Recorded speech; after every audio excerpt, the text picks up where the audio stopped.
Hello everybody and welcome to the Ron's Pies weekly update for the week of May 21st, 2019. I'm going to be kind of going a little more quickly today. I'm going to just kind of jump into it, not to kind of quote Philip DeFranco, but let's just jump into it. But yeah, this is going to be a bit of a quicker one today. I'm hard at work on the next video, which will hopefully be up by the end of the week. The script is done. All the stuff is assembled. I'm currently cutting the audio and adding B-roll, so it should be done within the next few days or so. So please be excited. All I really want to say about it, because I want people to kind of, I don't know, be surprised when it comes out, but all I want to say, all I want to tease before it comes out is that it's not really an analysis or criticism of a specific game. It's more game design theory. It's more theoretical. It's a little more analysis of games as a whole. It's kind of a, I don't want to kind of feel myself right now, but it is kind of a big brained kind of analysis that I'm really proud of. I was kind of surprised myself. It's a video that kind of started as one thing and then morphed into another as I kind of thought about it more and more. So I'm really proud of it. I'm really proud of the revelations I bring to light. And for all I know, it could be totally unoriginal and totally, you know, like, yeah, this is common knowledge, but I'm proud of it, and it made me think about things differently, so hopefully it makes you think about things differently too. But yeah, that's all I've really got updates for as far as content-wise for the channel, but for what I've been watching and playing, I want to talk about Barry.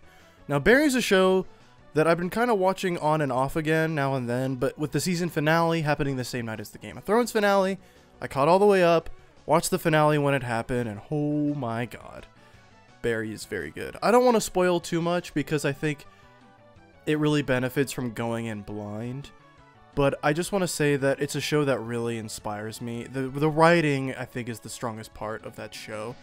Every single bit of that script and the performances and the direction, it's all genius.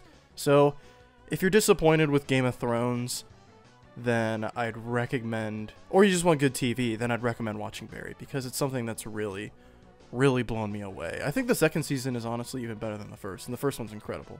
Just watch Barry. It's so good. It's so good. But yeah, speaking of Game of Thrones, the finale happened. Yeah, it's divisive. I've seen some people who liked Season 8 who didn't like the finale. I've seen some people who didn't like Season 8 who liked the finale. And of course, I've seen people who didn't like Season 8 and didn't like the finale. I liked the finale. Again, this season could have benefited from a few more episodes, if not another season, but I thought some of the payoffs were a little weak because they just didn't have that build-up that other seasons had for their finales. So I thought the impacts of certain moments were a little diluted by the rush nature of the season, but I liked where everyone ended up. I liked, there were some things that I'm like, why did they do that? Like, it doesn't make sense for this character to end up here, because why would they tease this? Why would they build them up to this point and then only for them to do this with them? But I thought, upon thinking about things more and more and more, everyone ended up in the place that made sense for them in the long run. So that's all I'll say about that. Yeah, it's hard to say, like, oh, go watch Game of Thrones and get to the finale and let me know what you think, because chances are you've been watching Game of Thrones and you've made your mind up already. So there's no point in really even starting a dialogue about the Game of Thrones finale, because everyone has so many opinions about it already. So I'll just give mine, that I liked Season 8 despite its issues. I did have issues with it, but you know, I understand why some people may not have liked Season 8, but personally, I enjoyed most of Season 8, even if I didn't agree with a lot of the decisions the writers made. That's all I'll say about that. As far as movies are concerned, over the weekend I saw John Wick Chapter 3 Parabellum, which means prepare for war. But, yeah, it's really good. It's a little too long. I thought it was a little too long. I thought it's like about 2 hours and 10 minutes, including credits, which I would have preferred it just be a crisp 90 minutes. An action film like that it felt like there was, not padding, but it felt like there was a lot of moments. It's just like, all right, what are we doing here? This isn't why I'm here. I wouldn't have minded if, considering it takes place directly after John Wick Chapter 2, if it was just 90 minutes of balls to the wall action the entire time. And for the most part it is that, but it is broken up pacing wise. Obviously you don't want to wear the audience out by just having non-stop shootouts for 90 minutes straight, but I don't know. I think that's what people go to John Wick to see. That's what I go to John Wick to see. I go to John Wick to see incredibly choreographed action, you know, great visuals, great camera work. And I got that. Some of the best action scenes in the entire series are in John Wick Chapter 3. I particularly love the Morocco shootout with Halle Berry's character. I thought that was incredible. The action scene went on a little too long, which is a little hypocritical for me to say, considering I just said I wouldn't have mind if it was 90 minutes straight of just shooting dudes. But I thought the choreography with John, with Halle Berry, with the dogs, I thought it was all just... everyone in the theater was blown away from the moment it began to the moment the movie ended. There were so many times where everyone in the theater just went, damn! So I could definitely tell everyone was having a great time watching it, including myself. After every single action scene, I always had to stop and go, whoo! It's just like, breathe. So it's, yeah, incredible. I really enjoyed it. That's probably my second favorite movie of the year so far, behind Avengers Endgame. And it's really hard to top Endgame as far as spectacle and payoffs are concerned, considering that's the ending of a 10-year saga. But John Wick Chapter 3 is just as fun as watching Endgame in certain ways. So I really recommend, and you could go in and not even have seen the other two movies. I think it does enough at the beginning to kind of it sets the tone early on enough to where you understand, okay, people are hunting John Wick. John Wick is this super badass guy. That's all you need to know going in.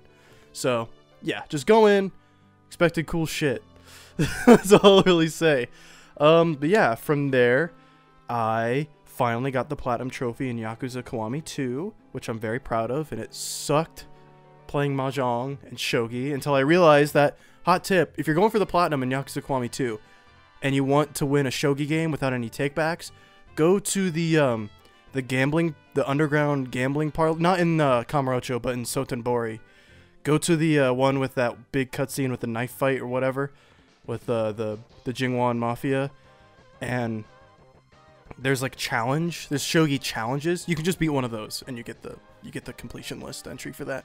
So that's what I did, and I got the Platinum. So yeah, hot tip. And the bouncer missions suck. That's all I'll really say about that. It's like they wouldn't have been too bad if there wasn't 3 difficulties for each one.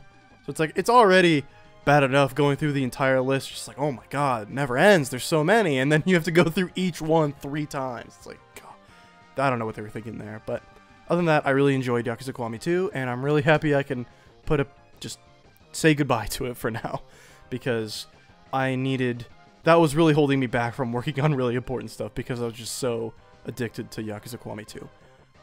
Yeah, other than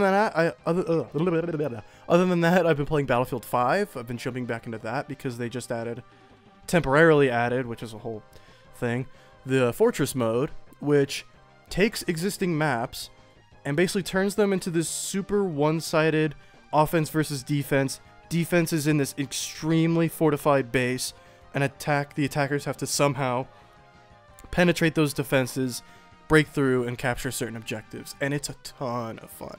I think that's Battlefield at its best with that mode. So I really hope they make it a permanent, or at least regularly scheduled timed event, because I've had a ton of fun with that mode, and I could tell a lot of people have as well. That and Grind have been really awesome.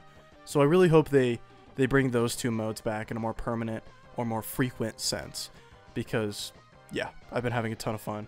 Use the flares, and you'll get a ton of points from spotting people. And yeah, it's just Battlefield at its best. I know a lot of people have problems with Battlefield 5. I'm not one of those people. I mean, I have my issues with Battlefield 5, but I'm not someone who thinks it sucks.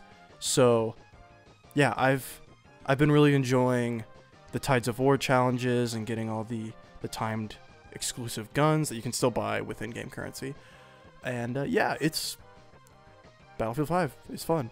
I'm a huge Battlefield fan, so it's been scratching my itch since I got it. So, yeah, I get the criticisms, but I don't agree with them.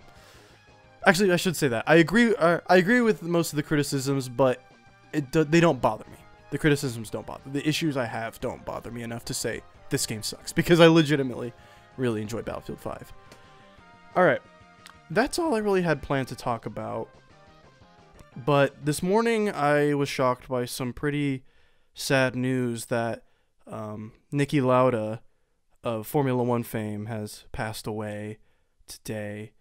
And I just kind of wanted to say that he's someone who's always inspired me. I'm a relatively new Formula 1 fan, so, you know, I haven't lived my whole life watching Niki Lauda on screen or anything like that. He's just been kind of a personality in my life, but I know the story, and I've seen his races, and I know enough about him personally to know that he's someone who's extremely inspiring and someone who has extreme strength of character. And if you don't know Niki Lauda and you don't know his story, I recommend you watch the movie Rush, because I think it does a good job of demonstrating who he was and just how incredible his journey was, and how he's such a good character. He's just, yeah, just a great guy, and he's going to be remembered forever as, you know, one of the best to ever race. So, yeah, that's all I really want to say about that. Just pay my respects and remember him for the awesome guy he was. Even though I'm a relatively new Formula 1 fan, that doesn't mean I still don't have an incredible amount of respect for him. And yeah, I don't really want to end it on a super somber note like that, but that's just how it's gonna have to be. So yeah, stay tuned this week for a new video. I'm really proud of it. I really hope you watch it. Watch John Wick and Barry. That's the biggest takeaway of that, is watch Barry, John Wick, and Rush. And yeah, hope to see you next time. Bye.